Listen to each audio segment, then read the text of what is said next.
Hello guys, हमारे channel पर आपका स्वागत है। अगर आपको वीडियोस पसंद आ रही हैं तो प्लीज़ लाइक करें, कमेंट करें और शेयर करें। अगर आपने चैनल को अभी तक सब्सक्राइब नहीं किया है तो प्लीज़ चैनल को सब्सक्राइब करें। सतीश को समझ नहीं आ रहा था कि उर्वशी को कैसे समझाए। तब तक किसी ने दरवाज़ा खटखटाया। सतीश ने अपनी ज़िद्दी बेटी की तरफ एक टक देखा और फिर जाकर दरवाज़ा खोला। बाहर इस पूरे मामले का हीरो विराट खड़ा था।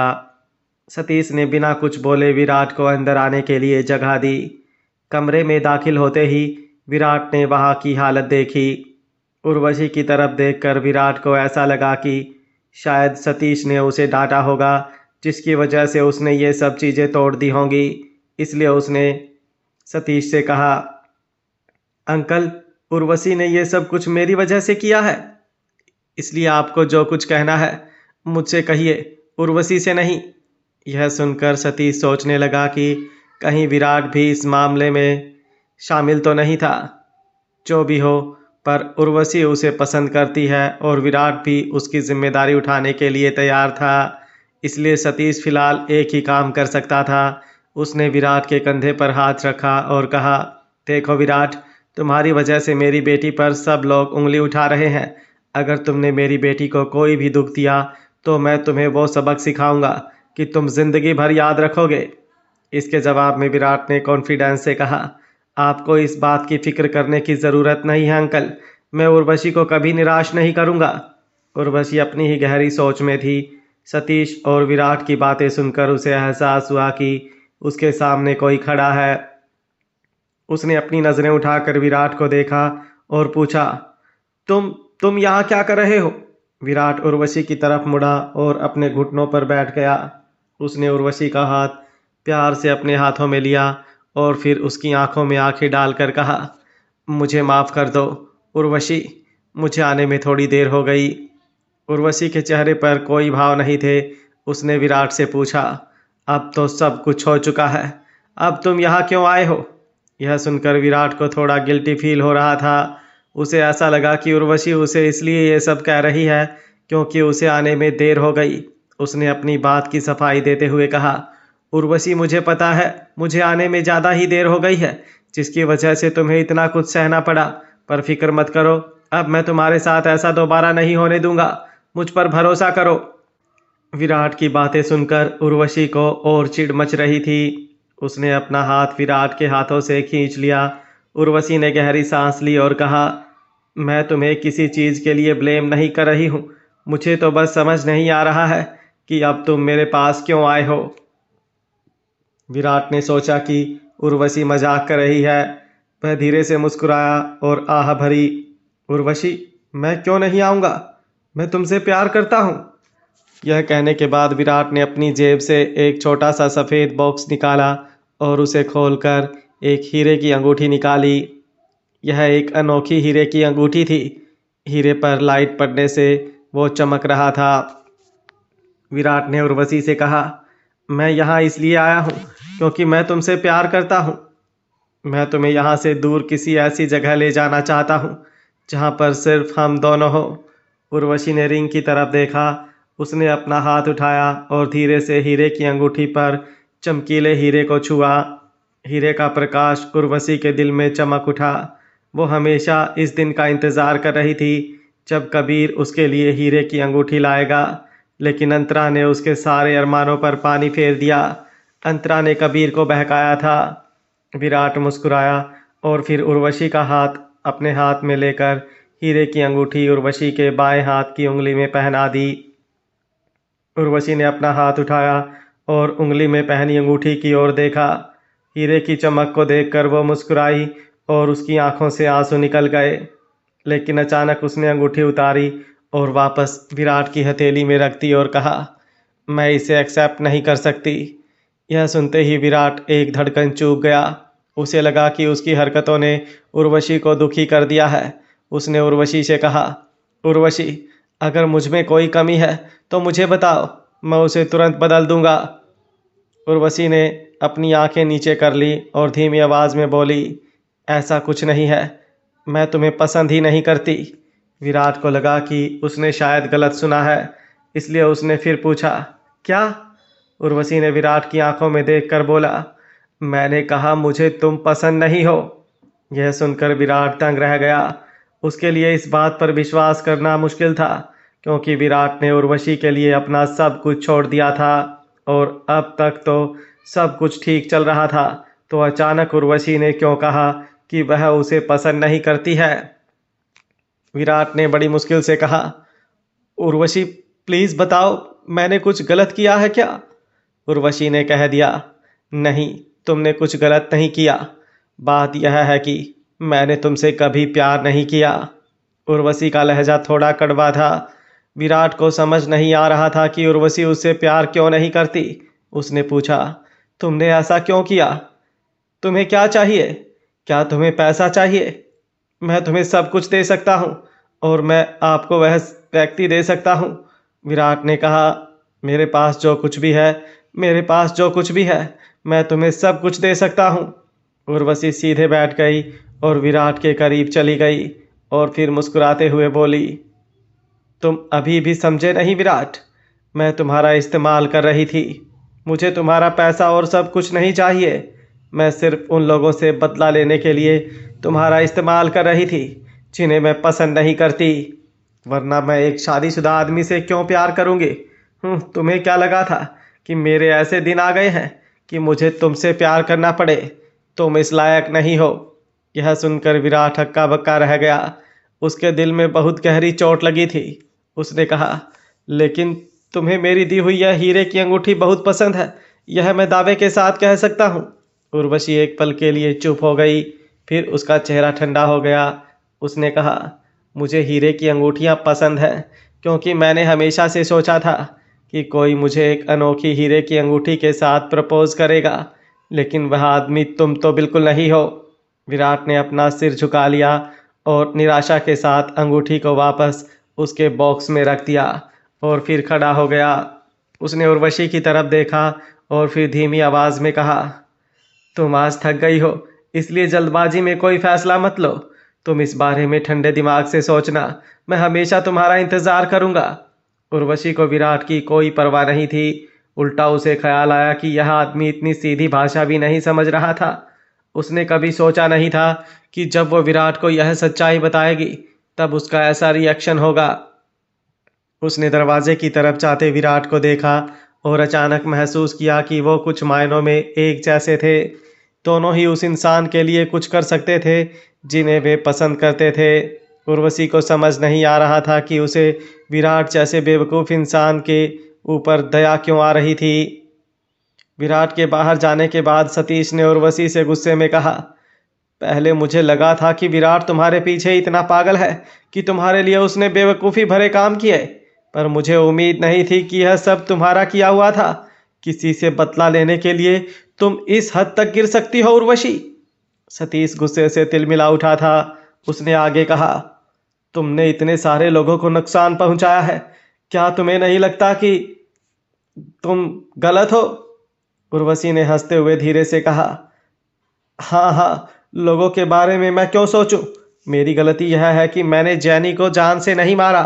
इतना कहने के बाद उर्वशी ने अपने दांत पीसते हुए आगे कहा, मुझे बहुत पहले ही यह काम कर देना चाहिए था। उसके साथ उसके पेट में पल रही उसकी नाजायज औलाद को भी खत्म कर देना चाहिए था। यह सुनकर सतीश की आंखें फटी रह गई। उसे यकीन नहीं हो रहा था कि उसकी बेटी ने ऐसे शब्दों को इतनी क्रूरता से कहा था। सतीश कुछ कदम पीछे हट गया और दीवार के पास रखे टेबल के कोने को पकड़कर उसने खुद को संभाला। सतीश को एहसास हुआ कि शायद वो अपनी बेटी की अच्छी तरह परवरिश नहीं कर पाया, उसे सही और गलत का फ़र्क नहीं सिखा पाया, जिसके कारण आज ऐसी सिचुएशन आ खड़ी है।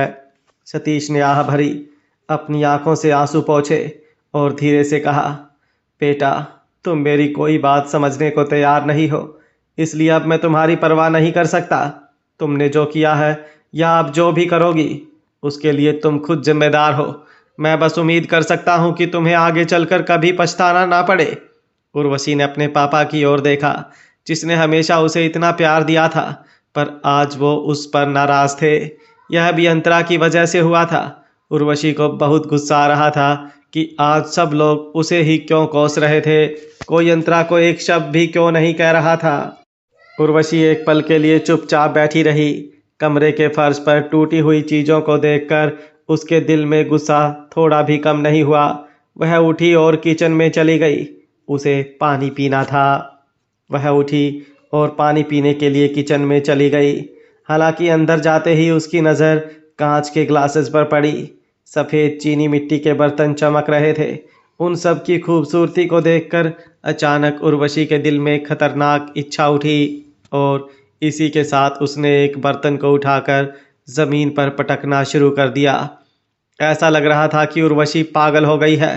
वह बोलने लगी, यह सब उसकी गलती थी, यह सब उसकी गलती थी। किचन में भी सब कुछ तहस नहस करने के बाद उर्वशी धीरे धीरे शांत हो गई। हालांकि वह गुस्से में थी, लेकिन उसने अपना आपा नहीं खोया।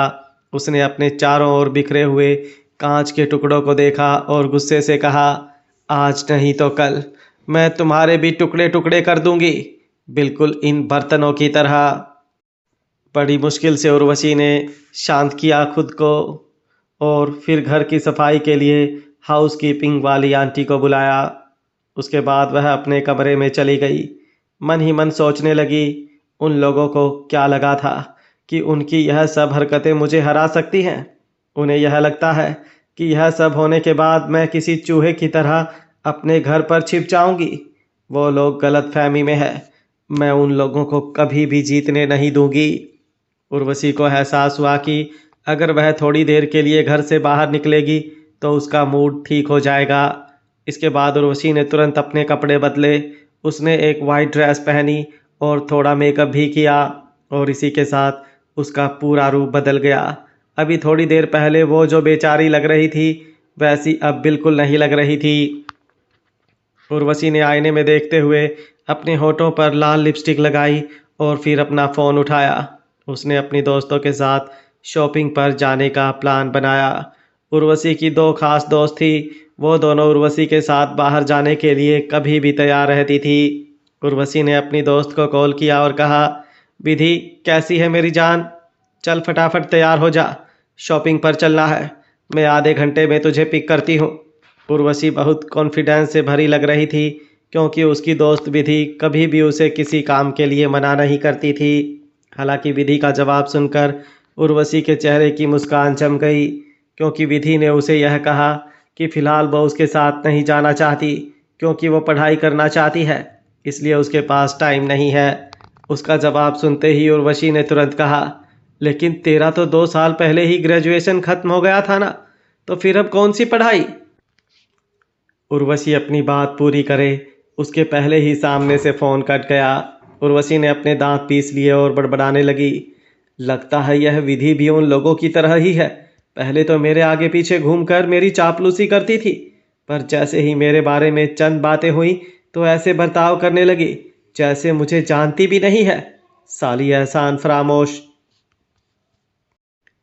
इसके बाद उर्वशी ने गुस्से में अपनी दूसरी दोस्त को कॉल किया, लेकिन उसने कॉल नहीं उठाया।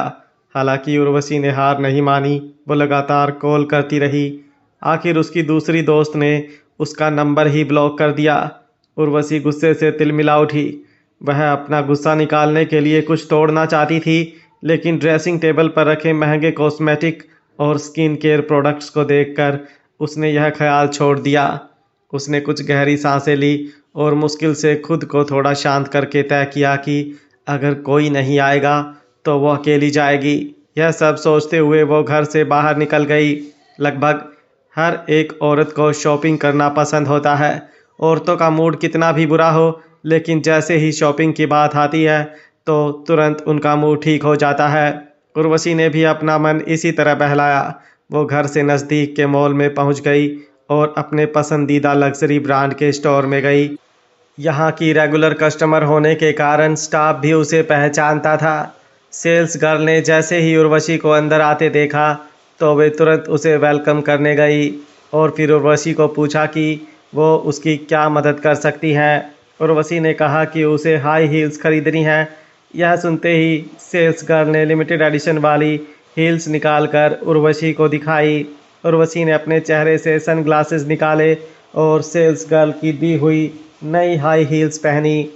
यह स्टाइल बहुत अनोखी थी और उसके पैरों के लिए बिल्कुल परफेक्ट थी। इसके अलावा हील्स का कलर उसके सफ़ेद ड्रेस के साथ शानदार दिख रहा था। उर्वशी मन ही मन खुद की तारीफ कर रही थी कि तभी उसने बगल से फुसफुसाहट सुनी। धीरे धीरे शोर तेज हो गया। उर्वशी ने देखा और पाया कि उसके आसपास के लोग उसे देख रहे थे और कुछ इशारा करते हुए बड़बड़ा रहे थे। अरे यह तो वही है ना जिसके बारे में आज न्यूज़ में बता रहे थे।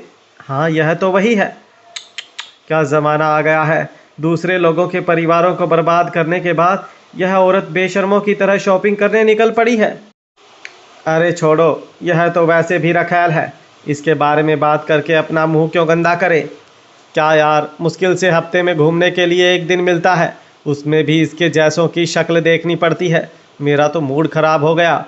आसपास की आवाज़ों ने उर्वशी को घेर लिया। अब वो अपने कपड़े और हील्स की तरफ तारीफ करने के मूड में नहीं थी। उर्वशी ने अपने आसपास के लोगों को घूरते हुए गुस्से से कहा, तुम लोगों को पता भी है कि मेरे साथ क्या हुआ था। मुझे भी यह सब करने के लिए मजबूर किया गया था। यह सुनकर भी लोग उसका मजाक उड़ाते रहे और कुछ तो उसके इस बेशरम बयान से चौंक भी गए। उर्वशी ने गुस्से से कहा, इसमें मेरी गलती नहीं है, मैं बिल्कुल गलत नहीं हूँ।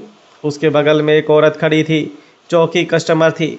उसने जल्दी से अपने पति का हाथ पकड़ा और कहा, अभी लगता है इसे तो इसके माँ बाप ने कोई संस्कार ही नहीं दिए। उस औरत की आवाज़ थोड़ी तेज़ थी। उर्वशी को ऐसा लगा जैसे उसके दिल में किसी ने खंजर घोंप दिया हो। वो गुस्से से तिलमिला उठी और बोली, तो तुम क्या हो?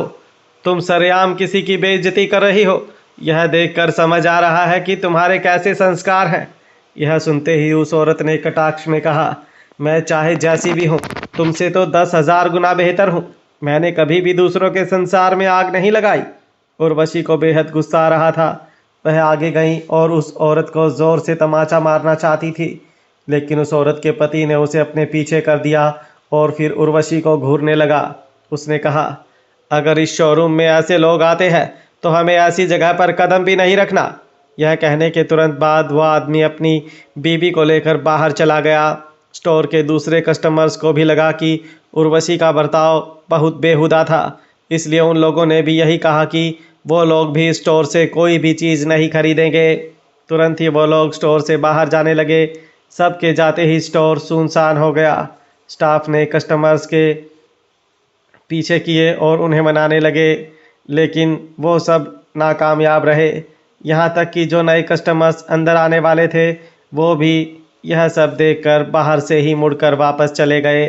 एक झटके में स्टोर की रेपुटेशन खराब हो चुकी थी। स्टोर के स्टाफ जो भी चीज़ें बेचता था उनमें उन्हें कमीशन मिलता था। वो लोग बड़ी मेहनत कर रहे थे, पर उनकी मेहनत पर भी उर्वशी ने पानी फेर दिया था। इस वजह से उनको भी उर्वशी पर गुस्सा आया। यह सब उर्वशी की गलती थी। हालांकि उर्वशी को इन सब बातों से कोई मतलब नहीं था। उसने उन कस्टमर्स की परवाह नहीं की जो चले गए थे। वो तो खुद आईने में देख रही थी कि वो कैसी लग रही है। थोड़ी देर तक खुद को देखने के बाद उर्वशी ने बिना सिर घुमाए अपने पीछे खड़ी सेल्स गर्ल से कहा, इन जूतों को मेरे लिए पैक कर दो।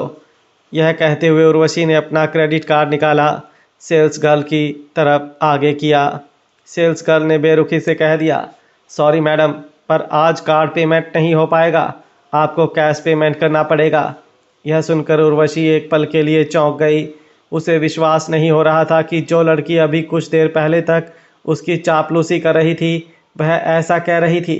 उसे समझ नहीं आ रहा था कि आजकल डिजिटल पेमेंट एक सब्जी वाले के पास भी चलता है, तो इतने बड़े स्टोर में क्रेडिट कार्ड से पेमेंट क्यों नहीं हो सकता।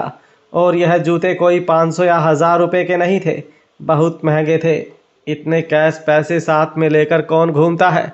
उर्वशी को समझ आ रहा था कि जानबूझकर उसे परेशान किया जा रहा था। उसने गुस्से में कहा, क्या आप लोग पागल हैं?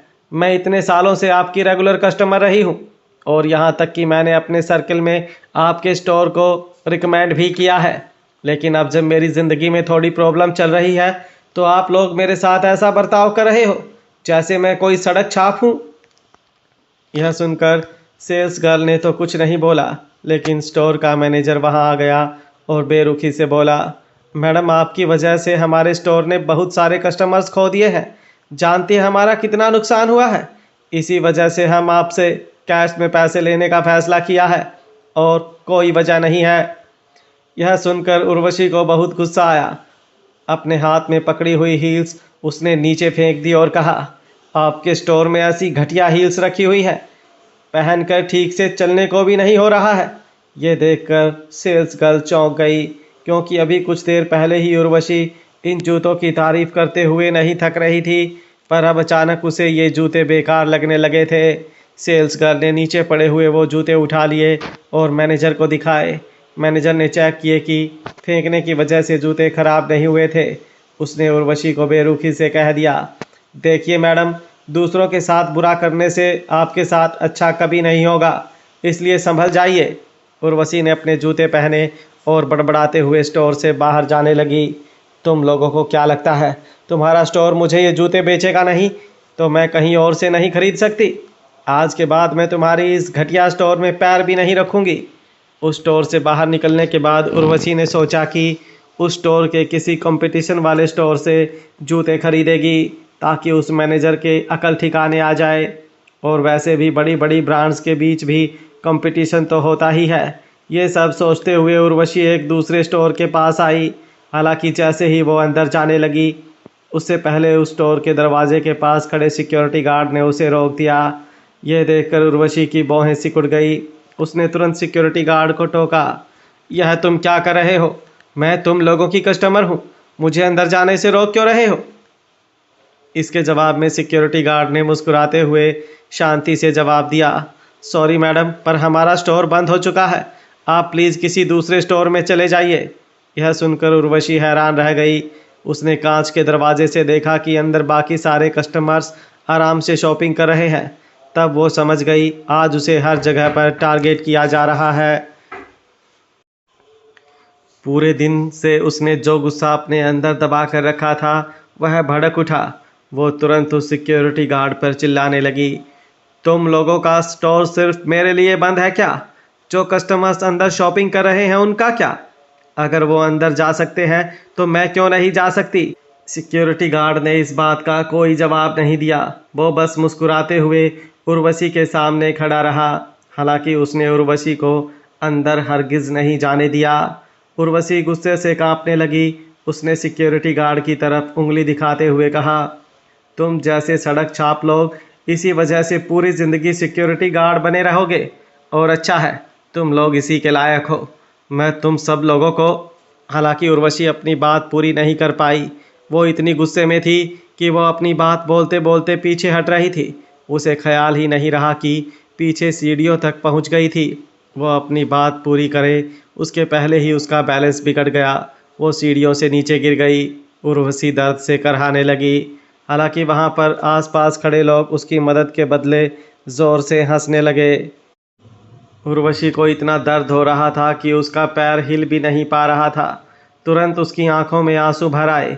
वो आसपास खड़े लोगों को देखकर कहने लगी, मैं आप लोगों से मदद की भीख मांगती हूँ, प्लीज़ कोई मुझे हॉस्पिटल लेकर चलो। हालांकि कोई भी अपनी जगह से हिला नहीं।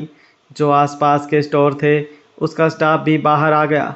हालांकि उन लोगों ने भी उर्वशी को नज़रअंदाज किया, क्योंकि किसी को भी अब उर्वशी पर भरोसा नहीं रहा था। क्या पता यह औरत अभी भी नाटक कर रही हो, इसलिए उर्वशी जैसी औरतों के लिए कोई भी हॉस्पिटल के चक्कर में भी नहीं पड़ना चाहता था। नीचे गिरने की वजह से उर्वशी की सफ़ेद ड्रेस गंदी हो गई थी। काफ़ी देर तक उर्वशी ने उम्मीद भरी नज़रों से आसपास खड़े लोगों की तरह देखा, पर कोई उसकी मदद करने नहीं आया। आखिर उसे याद आया कि विराट ने कहा था कि वो हमेशा उसका इंतज़ार करेगा। विराट याद करते ही उर्वशी को ऐसा लगा जैसे कि उसे कोई मसीहा मिल गया हो। उसने तुरंत हड़बड़ाते हुए अपने बैग से अपना फ़ोन निकाला और विराट को कॉल किया। ये वही विराट था जिसके बारे में उर्वशी ने तय किया था कि वह उसे अब कभी कॉल नहीं करेगी। 3-4 घंटे बजने के बाद सामने की तरफ से फ़ोन उठा। उर्वशी ने सिसकियाँ लेते हुए कहा, विराट तुम कहाँ हो? प्लीज़ जल्दी से मेरे पास आ जाओ और मुझे बचा लो, नहीं तो मैं मर जाऊंगी। उर्वशी ने रोते हुए आगे बताया, मैं अंधेरी के सेंट्रल मॉल में हूँ, जल्दी आओ विराट, मुझे बहुत दर्द हो रहा है। ये कहने के बाद उर्वशी और ज़ोर से रोने लगी। उर्वशी की बातें सुनकर विराट का दिल पिघल गया। वो मन ही मन खुद को कोसने लगा कि वो उर्वशी को अकेला छोड़कर क्यों आ गया था। हालांकि फ़िलहाल यह सब सोचने का वक्त नहीं था। वो तुरंत मॉल पहुंचा और उर्वशी को हॉस्पिटल लेकर गया। इस बार वाकई में उर्वशी की चोट छोटी मोटी नहीं थी। उसे ऑपरेशन थिएटर में ले जाया गया। विराट ऑपरेशन थिएटर के बाहर ही बैठा रहा। थोड़ी देर हिचकिचाने के बाद उसने सतीश को कॉल किया। कुछ देर बाद सतीश भी वहां पर पहुंच गया। भले ही वो अपनी बेटी पर नाराज़ था, लेकिन उर्वशी उसकी इकलौती बेटी थी और एक बाप अपनी बेटी पर ज़्यादा देर तक गुस्सा नहीं रह सकता। विराट ने धीरे से कहा, अंकल डॉक्टर बता रहे हैं कि उर्वशी का पैर टूट गया है। वो लोग उसकी सर्जरी कर रहे हैं। उर्वशी बहुत दर्द में थी, लेकिन मैं उसके लिए कुछ नहीं कर सका। सतीश विराट के पास बैठा और बोला, सब मेरी गलती है। मैं अपनी बेटी को अच्छे संस्कार नहीं दे पाया। इस वजह से आज उसकी यह हालत हो गई है। इन सब का कसूरवार सिर्फ मैं हूँ। विराट ने कुछ बोला नहीं, क्योंकि वो खुद भी उर्वशी की इस हालत के लिए अपने आप को जिम्मेदार समझ रहा था।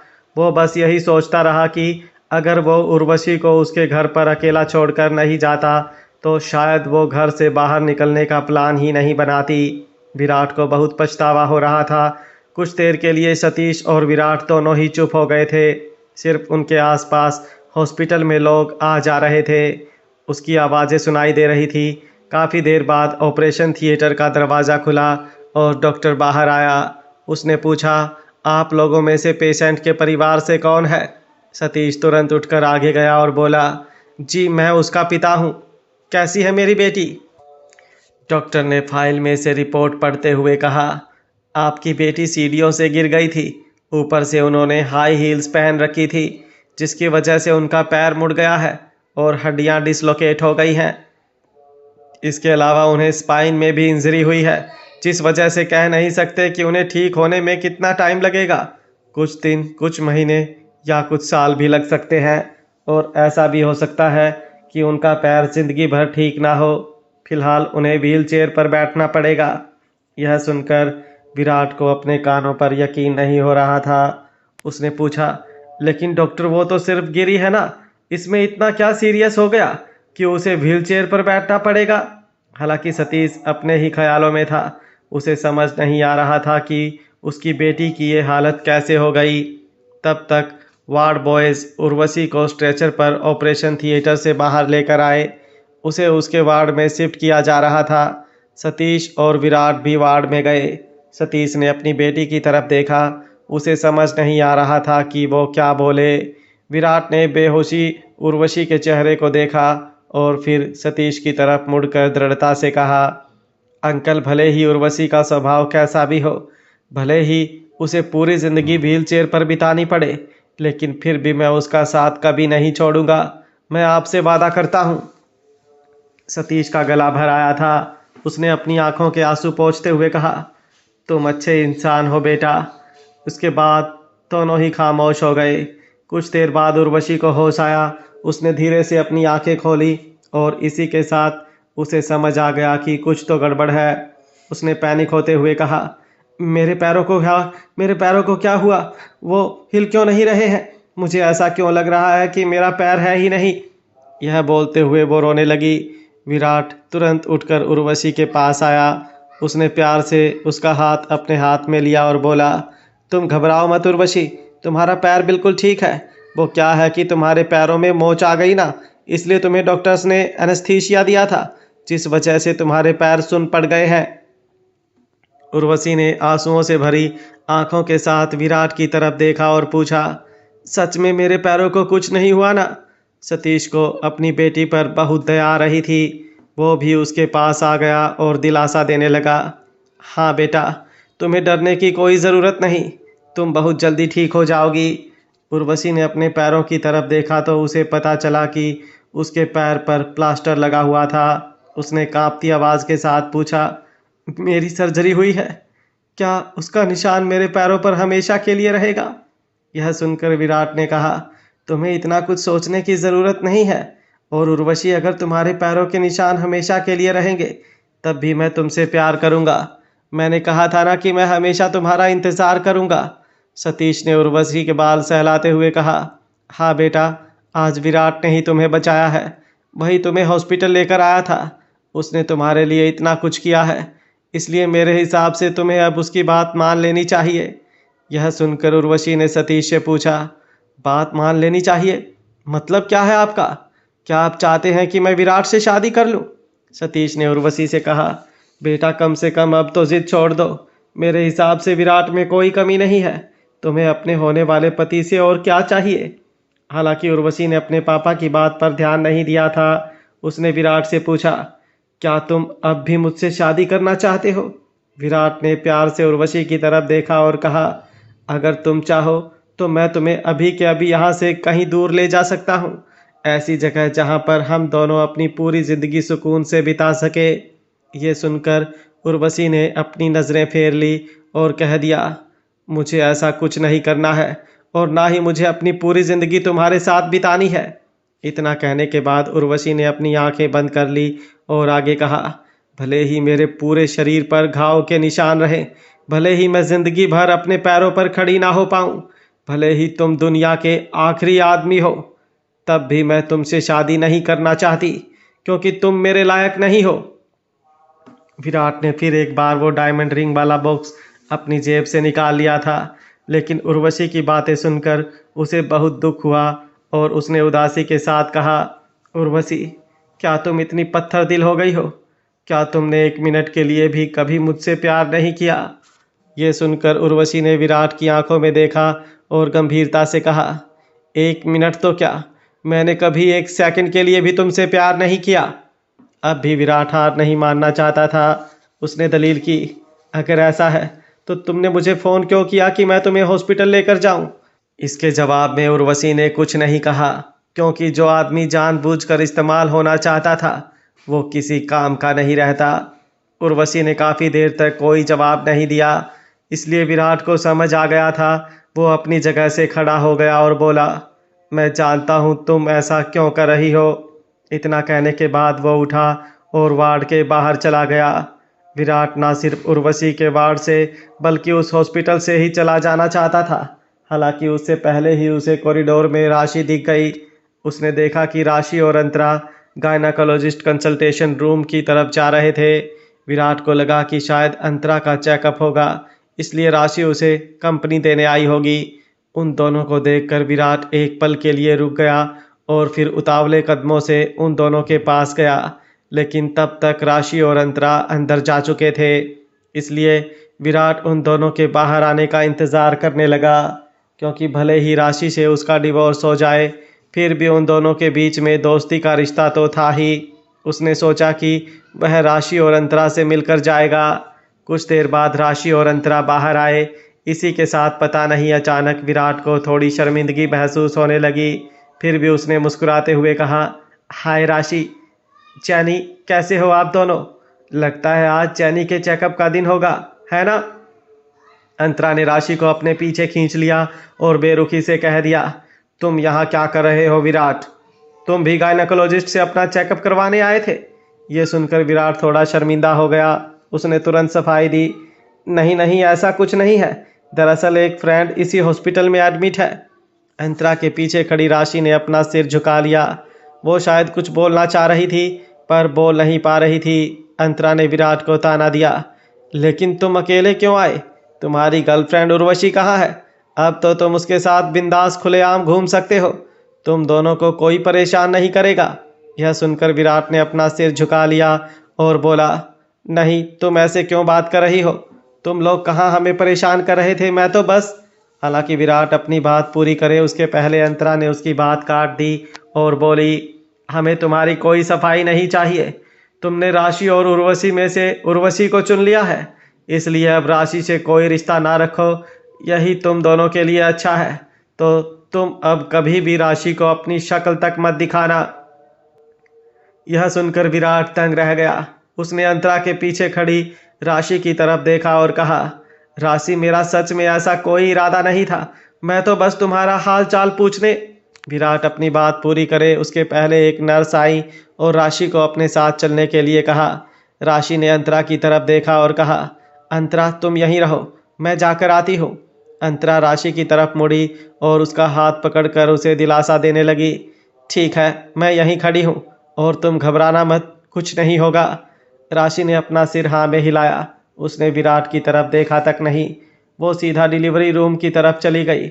राशि को ऐसे वहां से जाते देख विराट को ऐसा लगा कि उसने अपनी जिंदगी की बहुत अहम चीज खो दी है। उसने अंतरा की तरफ देखकर पूछा, राशि अंदर क्यों जा रही है? आज तो तुम्हारा चेकअप था, इसलिए वो तुम्हें कंपनी देने आई थी ना। अंतरा अपना पेट पकड़कर धीरे से पास वाली बेंच पर बैठ गई और विराट के सामने देखकर उसने कहा, वो मुझे नहीं बल्कि मैं उसे कंपनी देने आई हूँ। राशि को अबॉर्शन करवाना है। ये सुनते ही विराट दंग रह गया। उसे अपने कानों पर यकीन नहीं हो रहा था। फटी आंखों के साथ उसने अंतरा की तरफ देखते हुए कहा, क्या? राशि अबॉर्शन? लेकिन क्यों? क्या उसे ये बच्चा नहीं चाहिए? इसके जवाब में अंतरा ने कहा, नहीं, उसे यह बच्चा नहीं चाहिए। और वो ये बच्चा किसके लिए पैदा करे?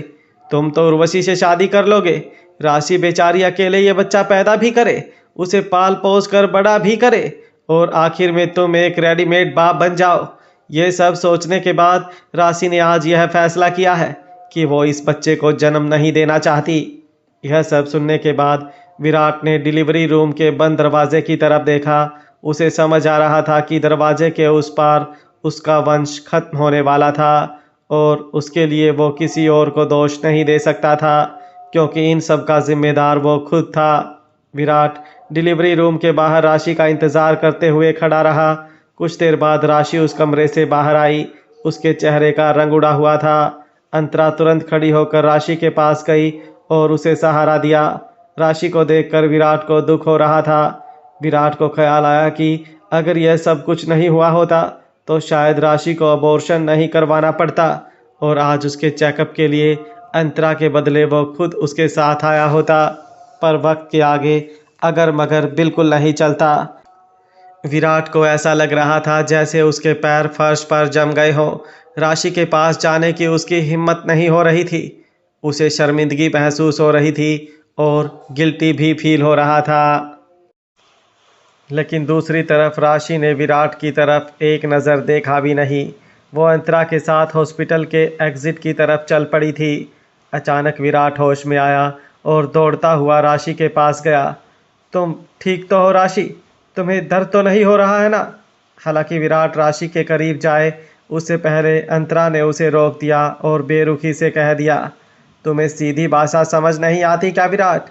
मैंने कह दिया ना कि तुम्हें अब राशि से कोई रिश्ता रखने की ज़रूरत नहीं है, फिर तुम क्यों उसके पीछे पड़े हो? विराट रुक ज़रूर गया था, लेकिन उसने अंतरा की बात का कोई जवाब नहीं दिया। उल्टा उसने राशि की तरफ देखते हुए अपनी बात जारी रखी। मैं जानता हूँ ये सब मेरी गलती की वजह से हो रहा है, इसलिए मैं तुमसे माफ़ी मांगना चाहता हूँ। यह सुनने के बाद पहली बार राशि ने विराट की तरफ मुड़कर देखा। अचानक उसके चेहरे पर मुस्कान आ गई और वो बोली, जाहिर सी बात है कि तुमने जो हरकत की है उसके लिए तो माफ़ी मांगेगे ही, पर तुमने मेरे साथ जो किया ना, उसकी वजह से एक तरह से मैं खुश भी हूँ, क्योंकि तुम्हारी वजह से ज़िंदगी की सबसे बड़ी सीख मिली है कि किसी पर भी आंख बंद करके कभी भी विश्वास नहीं करना चाहिए। यह सुनकर अपने आप विराट के कदम पीछे हट गए। राशि, तुम यह क्या कह रही हो? अंतरा की तरफ देखकर राशि ने इशारा किया कि वो विराट को अकेले हैंडल कर लेगी। उसके बाद उसने विराट की तरफ आगे बढ़कर कहा, मैंने इस बारे में काफ़ी सोचा और मुझे एहसास हुआ कि अगर मैं तुमसे पूरी तरह से रिश्ता नहीं तोड़ पाई तो मैं ज़िंदगी भर तकलीफ़ में रहूँगी। इसलिए दिल पर पत्थर रखकर मुझे आज यह फैसला करना पड़ा। मैं जानती हूँ कि मुझे बहुत बड़ी कीमत चुकानी पड़ी है, पर मेरे पास और कोई चारा नहीं था। राशि ने अपनी बात पूरी की और फिर अंतरा को पकड़कर हॉस्पिटल से बाहर जाने लगी। विराट के पांव अभी भी जैसे फर्श पर गड़े हुए थे। वो राशि को दूर जाते हुए देखता रहा। उसके दिल में बहुत दर्द हो रहा था, लेकिन अब वो कुछ नहीं कर सकता था। बस एक उम्मीद कर सकता था कि राशि हमेशा खुश रहे। अपने अपराध भाव कम करने के लिए वो राशि को सिर्फ यही एक आशीर्वाद दे सकता था। दूसरी तरफ राशि अंतरा के साथ हॉस्पिटल से बाहर जा रही थी। उसकी नज़र आसपास की हरियाली पर पड़ी। वहाँ पर लगे घास और पौधों पर लगे फूलों पर खूबसूरत तितलियाँ मंडरा रही थी। यह सब देखकर अचानक राशि के मन में एक शांति सी छा गई। उसे ऐसी खुशी कभी महसूस नहीं हुई थी। राशि ने गार्डन की तरफ इशारा किया और वे दोनों जाकर एक बेंच पर बैठ गए। दोनों ने एक दूसरे की तरफ देखा और उनके चेहरे पर मुस्कुराहट आ गई। राशि ने अंतरा से कहा, पता नहीं क्यों, पर अभी हॉस्पिटल से बाहर आने के बाद मुझे ऐसा महसूस हो रहा है कि मैं सच में आज़ाद हो गई हूँ। राशि के चेहरे पर मुस्कुराहट बरकरार थी। उसने गहरी सांस ली और आसपास की हरियाली को देखते हुए आगे कहा, मुझे अलग ही तरह की फीलिंग हो रही है। ऐसा लग रहा है कि जैसे मैं काफ़ी टाइम से अपने सिर पर बहुत बड़ा बोझ लिए घूम रही थी और आज अचानक से वो बोझ मेरे सर से उतर गया और मुझे आसमान में उड़ने के लिए पंख मिल गए। यह सुनकर अंतरा को काफ़ी अच्छा लग रहा था। उसने मुस्कुराते हुए राशि से मजाक में कहा, फिर तो मुझे इस पंख वाली एंजल से कोई इनाम मिलना चाहिए, क्योंकि मुझे इस एंजल की पिछले कुछ दिनों से बहुत फिक्र हो रही थी। यह सुनकर राशि ने भी हंसते हुए कहा, बताइए मेरी महारानी, आपको क्या चाहिए? बंदी आपकी खिदमत में हाजिर है। अंतरा ने ऐसा दिखाया जैसे वो कुछ सोच रही है। फिर राशि की तरफ देखकर उसने कहा, एक काम करते हैं, तो मुझे डोनट खिलाओ। तन्वी को डोनट्स बहुत पसंद है। देखते हैं कि डोनट्स में ऐसी क्या बात है। यह सुनने के बाद राशि ने अचानक झुककर अंतरा के पेट पर अपना एक हाथ रखा और कहा, बेबी, तुम्हारी माँ की डिमांड आजकल कुछ बढ़ती जा रही है। राशि के ये बोलते ही अंतरा और वो दोनों हंसने लगे। यहाँ पर जहाँ वो दोनों ही इतनी खुश थी, वहीं दूसरी तरफ उर्वशी के वार्ड में सन्नाटा छाया हुआ था। उर्वशी को पता चल गया था कि शायद वो अब कभी भी अपने पैरों पर खड़ी नहीं हो पाएगी। उर्वशी को ख्याल आया कि अभी कुछ घंटों पहले ही वो एकदम ठीक ठाक थी, पर अब उसकी ऐसी हालत हो गई है कि वो अपनी कमर के नीचे का हिस्सा हिला भी नहीं पा रही थी। उसे ऐसा लग रहा था जैसे वो एक जिंदा लाश है। विराट अब भी कॉरिडोर में खड़ा था। राशि और अंतरा के जाने के बाद भी वो अपनी जगह से हिला नहीं था। उसके आसपास के लोग गुजर रहे थे, पर वो एकदम पुतले की तरह खड़ा था। किसी को भी समझ नहीं आ रहा था कि वो ऐसे खड़ा होकर क्या सोच रहा है। कुछ देर बाद सतीश उसके पास आया। उसने विराट को बताया कि उर्वशी को पता चला है कि उसके पैर शायद काम ना करें और उसे ज़िंदगी भर व्हील चेयर पर बैठना पड़ेगा। यह सुनकर विराट अचानक होश में आया। वो बड़ी दुविधा में था, क्योंकि उर्वशी ने तो उसे यह कह दिया था कि वो उसे बिल्कुल प्यार नहीं करती, वो बस उसका इस्तेमाल करना चाहती है। और दूसरी तरफ राशि ने भी उसे हमेशा के लिए छोड़ दिया था। विराट को समझ नहीं आ रहा था कि वो क्या करे, क्योंकि राशि ने उसके साथ रिश्ता तोड़ दिया था और लगभग अपनी नई ज़िंदगी की शुरुआत भी कर दी थी। और दूसरी तरफ उर्वशी निराशा के समंदर में डूबती जा रही थी। थोड़ी देर सोचने के बाद विराट को ख्याल आया कि अब उसे प्रायश्चित करना पड़ेगा। उसने एक फ़ैसला लिया और हॉस्पिटल के बाहर गया। वहाँ से वो फ्रूट्स लेकर वापस आया और उर्वशी के वार्ड में गया। विराट ने देखा कि उर्वशी अपने बिस्तर पर लेटी हुई थी और उसकी आंखों से भी आंसू बह रहे थे। सतीश अपना सिर झुकाकर सोफे पर बैठा हुआ था। वार्ड का दरवाज़ा खुलने की आवाज़ से उर्वशी ने विराट की तरफ देखा। उर्वशी का मूड बहुत ख़राब था। उसे ऐसा लग रहा था कि सब लोग उसका मजाक उड़ा रहे हैं, इसलिए विराट भी उसका मजाक उड़ाने आया होगा। उसने विराट से कहा, अब क्या चाहिए तुम्हें? तुम भी मुझ पर हंसकर मेरा मजाक बनाना चाहते हो ना? विराट हल्का सा मुस्कुराया और अपने हाथ में पकड़ी कैरी बैग ऊपर उठाया और इशारा किया कि वो फ्रूट्स खरीदने बाहर गया था। उसके बाद विराट टेबल के पास आया और वहाँ पर पड़ी एक प्लेट में फ्रूट्स निकाल कर रखे। उसने उर्वशी से कहा, तुम मानो या ना मानो, पर मैं कभी भी तुम्हारा मजाक नहीं उड़ा सकता। अब उर्वशी पर एनेस्थीसिया का असर भी थोड़ा कम हो रहा था और इसी के साथ उसका दर्द बढ़ता जा रहा था। इस वजह से उसे इरिटेशन होने लगा। उसने फ्रूट्स की तरफ देखा और चिढ़ते हुए कहा, तुम मेरे लिए ऑरेंज क्यों लेकर आए हो? तुम्हें पता है मुझे ऑरेंज बिल्कुल पसंद नहीं है। तुम जानबूझकर मुझे तंग कर रहे हो ना? यह सुनकर विराट ने बेबसी से कहा, मेरा ऐसा कोई इरादा नहीं था। ये तो तुमने मुझे एक बार कहा था कि तुम्हें ऑरेंज पसंद है, इसलिए मैं ये लेकर आया। उर्वशी ने बोला। हाँ, लेकिन वह पुरानी बात है। आज से मुझे ऑरेंज पसंद नहीं है। तुम तो बड़ी बातें कर रहे थे कि तुम मुझसे प्यार करते हो, पर तुम मेरी पसंद नापसंद का भी ख्याल नहीं रख सकते। तुम्हें बस बातें करना आता है। विराट ने सारे फ्रूट्स में से एप्पल उठाया और काट कर उसे उर्वशी के पास लेकर गया। एक टुकड़ा उठाकर वो उर्वशी के मुंह के पास ले गया और बोला, ठीक है, अब से मैं याद रखूंगा कि तुम्हें ऑरेंज पसंद नहीं है, लेकिन एप्पल तो पसंद है ना। चलो ये खा लो। उर्वशी ने विराट की आंखों में देखा। वो देखना चाहती थी कि विराट की आंखों में उसके लिए थोड़ी सी भी नफरत है या नहीं। अगर उसे ऐसा थोड़ा सा भी इशारा मिल जाता तो वो तुरंत विराट को वार्ड से बाहर निकाल सकती थी। हालांकि उर्वशी को ऐसा कुछ भी देखने को नहीं मिला। आखिर में उसने अपना मुंह खोला और एप्पल खाया। इसी के साथ फिर से उसकी आंखों से आंसू बहने लगे। अब यह आंसू उसके पैरों के दर्द की वजह से थे या फिर उसके अंदर के दुख और गुस्सा बढ़ने की वजह से थे, ये पता नहीं था। उर्वशी एक के बाद एक एप्पल के टुकड़े उठाकर अपने मुंह में ठूंसने लगी, जैसे कि उससे उसका दर्द कम हो जाएगा। ये देखकर विराट हल्के से मुस्कुराया और अपना हाथ आगे बढ़ाकर उर्वशी के बिखरे बाल ठीक करने लगा, पर उर्वशी उसका हाथ झटक देती है।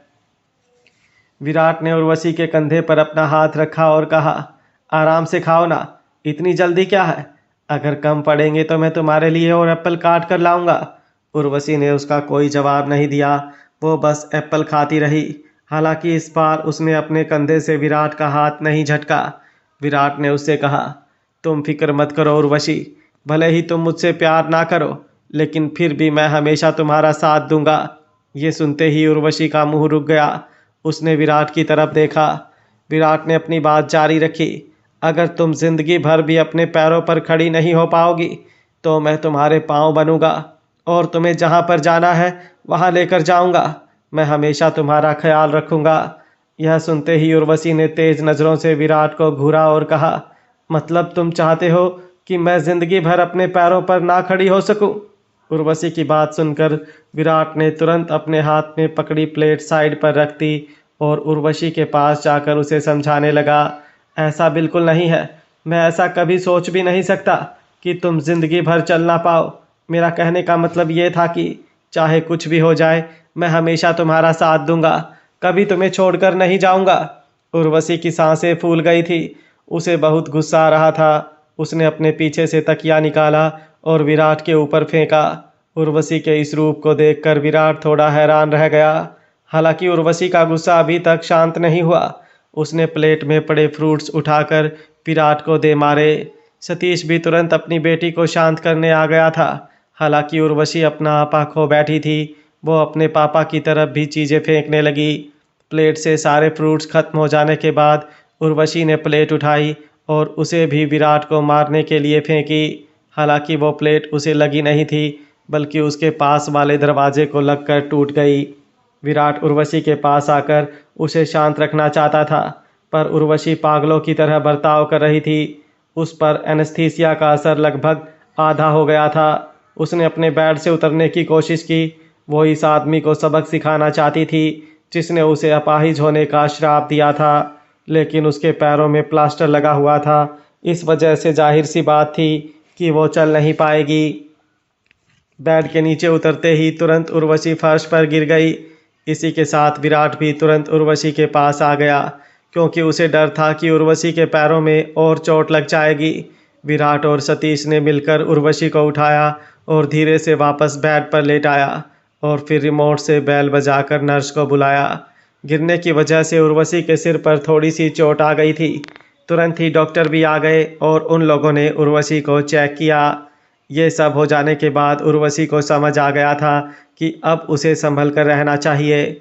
डॉक्टर ने उर्वशी के पैर भी वापस से चेक कर लिए, लेकिन उसमें और कोई गंभीर चोट नहीं लगी थी। हालांकि फिर भी डॉक्टर ने विराट को डांट दिया, आप पेशेंट का ख्याल नहीं रख सकते। फिलहाल उनकी मानसिक स्थिति ठीक नहीं है। ऐसे में मैं आपको कोई भी ऐसी बात नहीं करनी चाहिए जिससे वो एक्साइट हो, वरना उनकी रिकवरी में बहुत टाइम लग जाएगा। विराट ने डॉक्टर को कोई सफाई नहीं दी। वो बस उसकी माफ़ी मांगता रहा। उसके बाद वह उर्वशी को व्हील चेयर पर बिठा करके वार्ड में ले गया। विराट ने उर्वशी से काफ़ी सारी बातें की। विराट फिर से उसे अपनी फीलिंग्स बताने लगा। उसने उर्वशी से काफ़ी सारे वादे किए। विराट को समझ नहीं आ रहा था कि ये सब वो उर्वशी को समझा रहा था या खुद को। हालांकि उर्वशी ने विराट की बातें सुनते हुए कोई रिएक्शन नहीं दिया। वह बस अपनी पलकें झपकाते हुए विराट को देख रही थी और उसकी बातें सुन रही थी। ऐसा लग रहा था जैसे उर्वशी जिंदा लाश है। अपनी बेटी की ऐसी हालत देखकर सतीश को भी बहुत दुख हो रहा था।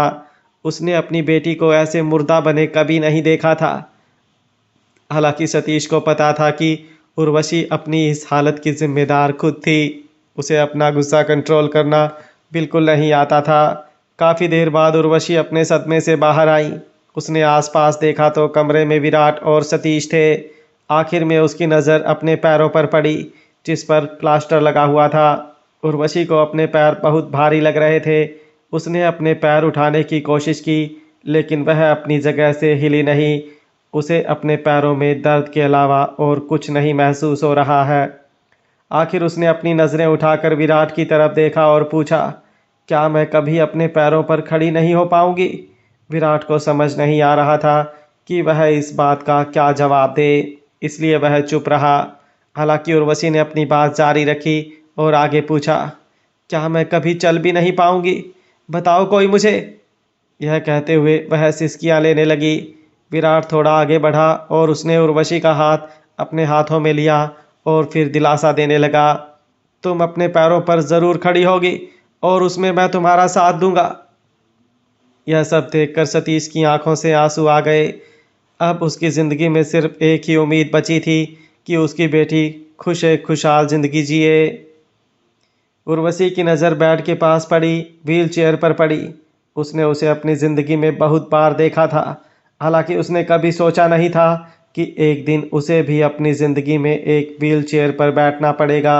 उर्वशी ने व्हील चेयर के आर्म रेस्ट पर अपने दोनों हाथ टिकाए और अपनी पूरी ताकत लगाकर खड़ा होने की कोशिश की, लेकिन जाहिर सी बात थी कि वह नाकाम रही और धड़ाम से वापस बैठ गई। यह देखकर सतीश भी अपनी जगह से खड़ा हो गया और उर्वशी के पास आया। उसने उर्वशी को समझाया, बेटा प्लीज़ शांत हो जाओ। अगर अब तुम्हें कोई चोट लगी तो उसे रिकवर होना नामुमकिन हो जाएगा। सतीश की बात सुनकर अचानक उर्वशी हंसने लगी। धीरे धीरे उसकी हंसी बढ़ती गई। ऐसा लग रहा था कि जैसे वह पागल हो गई है। पापा, अब इससे ज़्यादा क्या चोट लगेगी? मुझे पता है कि मैं ज़िंदगी भर इस व्हील चेयर पर से खड़ी नहीं होने वाली। अब मैं बिल्कुल अकेली हूँ और एक दिन मैं अकेली ही मर जाऊंगी। इसलिए अब मेरी हालत इससे बदतर नहीं हो सकती। यह सुनते ही सतीश तुरंत उर्वशी को दिलासा देने लगा, ऐसा कुछ नहीं होगा बेटा, तुम कभी अकेली नहीं पड़ोगी। यह सुनकर उर्वशी ने सतीश की तरफ देखा और पूछा, आप कहना क्या चाहते हो? सतीश ने उर्वशी को समझाया, बेटा ऐसा क्यों सोच रहे हो कि तुम अकेली हो? अभी विराट ने क्या कहा तुमने सुना नहीं? वह हमेशा तुम्हारा इंतज़ार करेगा ताकि एक दिन तुम अपनी मर्जी से उसके साथ शादी कर सको। विराट ने भी फिर अपनी बात दोहराई, उर्वशी मैं हमेशा तुम्हारा इंतज़ार करूँगा, इसलिए तुम ये कभी मत सोचना कि तुम अकेली हो। मैं हमेशा तुम्हारे साथ रहूँगा।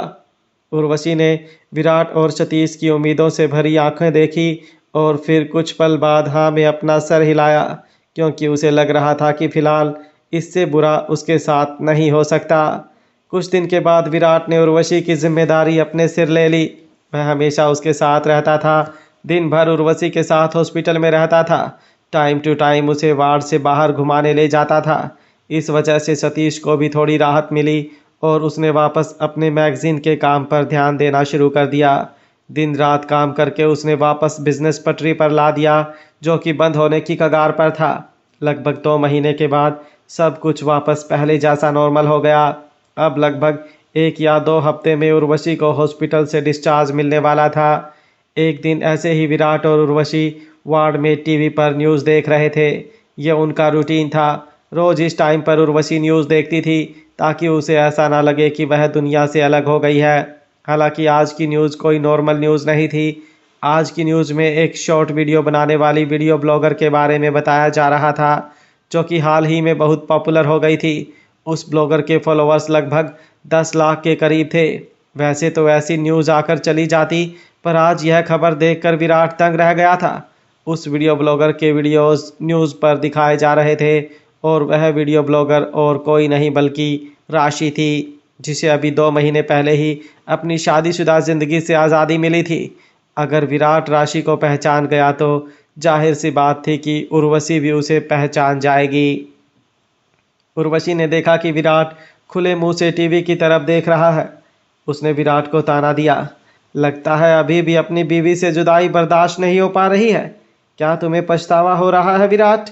यह सुनते ही विराट अपने ख्यालों से बाहर आया और बोला, ऐसा कुछ नहीं है, तुम कुछ ज़्यादा ही सोच रही हो। उल्टा मैं तो खुश हूँ कि राशि ने अपनी नई जिंदगी शुरू कर दी और वह भी उसमें खुश है। उर्वशी ने बिना विराट की तरफ देखे अपना हाथ आगे बढ़ाया और कहा, मुझे अपना फ़ोन दिखाओ।